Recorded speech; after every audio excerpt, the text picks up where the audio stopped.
m'appelle Naïs, je suis en 3e année de licence de psychologie à l'université de Toulouse-Jean Jaurès. Je m'appelle Léna, je suis en première année de sciences du langage et je suis à Toulouse-Jean Jaurès.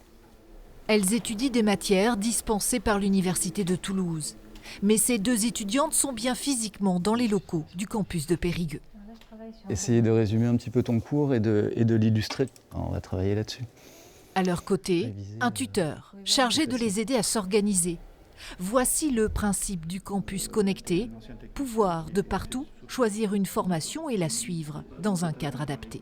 On sait que parfois pour les familles, la difficulté du déplacement, la difficulté financière pour payer un loyer, payer des coûts de formation, peut effectivement faire en sorte que des jeunes arrêtent la formation après bac. L'idée, c'est effectivement d'avoir une structure aujourd'hui qui puisse les accueillir, permettre de faire des formations à distance.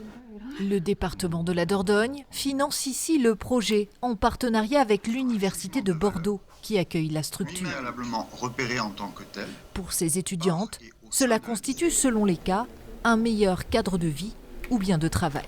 Je voulais rester ici, mais je ne pouvais pas parce que ma formation n'était pas à Périgueux.